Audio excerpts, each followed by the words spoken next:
feel like, wow, you know, this has got a whole bunch of cheese in it. And when you stir that in, the aroma itself can do a great deal of benefit in that one. So that's what I do. I also like to put a little dusting of smoked paprika on the top as well, just like that. All right. Now, for those people who are vegan, this is a cheddar, medium cheddar style thing called daya. And this is entirely, it looks as if it's cheddar, but this is entirely vegan.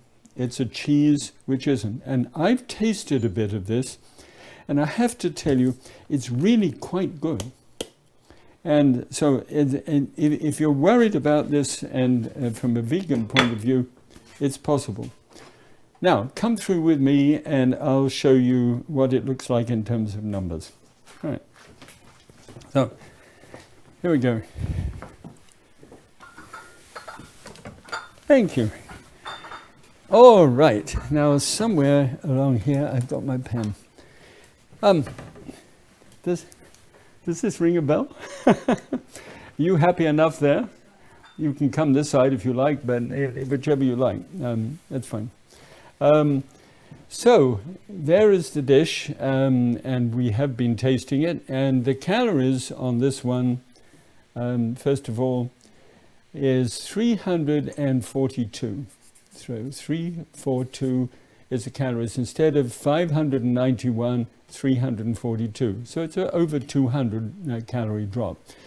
The carbs are a little interesting because the carbs are 68. Now, you would say to me, oh, look, Graham, look, 55, and now you've pushed it up to 68. How did that happen? That happens because we've got a substantial amount of sweet potato in there, and that's where the carbs come from. And so sometimes just carbs which are delivering nothing at all except refined carbohydrates. That's a problem. When they come loaded with beta-carotene as this done, then it's a different issue. Now, see also, fiber was 3 on before, and this one will be the fiber is 8. So take the 8 off the 60, because this is you don't count fiber in terms of carbohydrates. So you take that off and you've got 60. So you've only got 5 grams of carbohydrate, which is about like the same quantity as 5 paper clips. So that is 8. And then I've got in total fat is 3 instead of 29. This is a huge difference. And then saturated fat is 1 instead of 15. And then sodium is 172. Now, here's one thing that I want to, if I may, on this one. There's quite a lot of discussion nowadays about fat. And there is indeed good fat, which is usually the omega-3s and things like olive oil. You've probably heard good stories about that, and everything is true about that to a certain degree. I still feel that the fat content of a dish needs to go up to about 25 to 30% of calories from fat, and then that should stop. For example, if you take the amount of saturated fat in a day, the rule at the present moment is 20 grams max.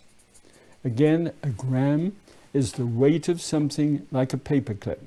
You know, the paperclip is quite easy to remember. So you just 20 paper clips, that's the quantity. That's as much as you should eat in one full day is 20 grams. 15, you nearly made it in that day, just on one dish alone. And I'm really concerned about saturated fat because Trina came from that family who had a really hard time with low density lipoproteins, very tiny ones. And the saturated fat was enormously important to her. She had a 365 her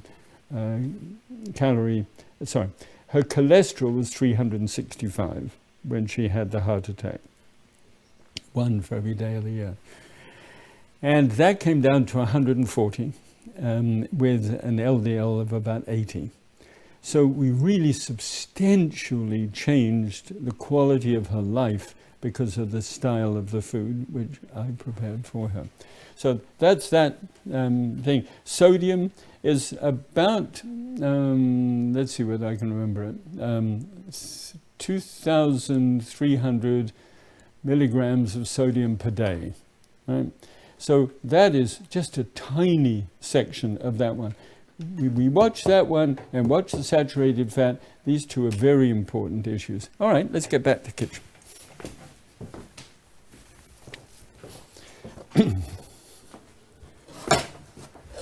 There's that out of the way, and let's finish off the porridge, if you like.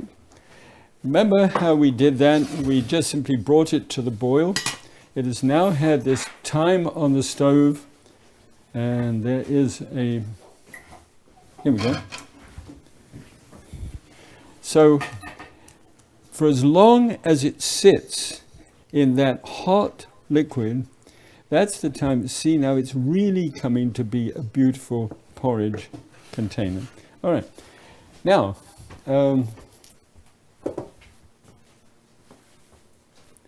who stole my cheese? No.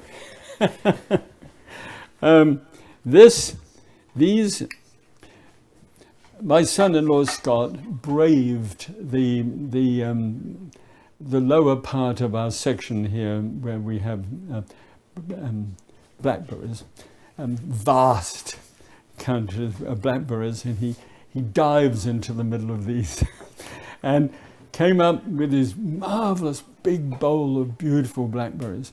So I put those into smaller plastic bags and put them in the deep freeze. So I have my blackberries, and these are frozen, and I put a few blueberries with them at the time. And you don't have to, find a bush somewhere. You can actually get, I think I've got some in my fridge. Come out. Yeah, okay. This is called Forest Berry Blend. It comes from Oregon, and pretty good stuff. All right. So if you haven't got bush down the end of thing, then get that. Now you see what's happening when I start to stir that in. Can you see the color beginning to arrive in it? Purple, right? And the more of those antioxidants you add, the more purple it's going to become. It's beginning to come nicely now. Lovely. Okay. Now, what I also do is I have this little old-fashioned nut grinder, and I put whole nuts here, not with salt in it, and then shake some of those chopped nuts into the top as well. And occasionally, when I'm feeling like I want to do it, I will take some brewer's yeast powder. Now, I've got to tell you this for people who may have celiac disease. There's who are gluten sensitive. Sometimes oats are processed in the same facility as flour, and there's some cross-contamination that can happen. You need to get your oats from someplace which oats only. The other thing is that brewer's yeast is sometimes made from the beer processing, beer fermentation. And then that means that you cannot use a brewer's yeast. But I don't have a problem with celiac disease, and I'm not gluten sensitive. So I can use a spoonful of brewer's yeast, which has a lovely nutty flavor to it as well. All right, so here we go. I'm simply stirring in the nuts and the fruit, and I'm ready to be able to turn that into a small dish, and then we can get going. I had a white dish, a square one, not that, the square one. Thanks, dear. Okay.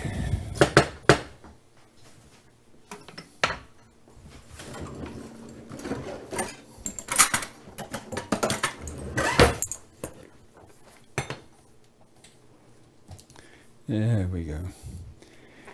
So this is a really good portion, and this is the portion size that I'm recommending to you. It's a pretty small dish. There's something about, it's called satiety. And satiety means you're satisfied.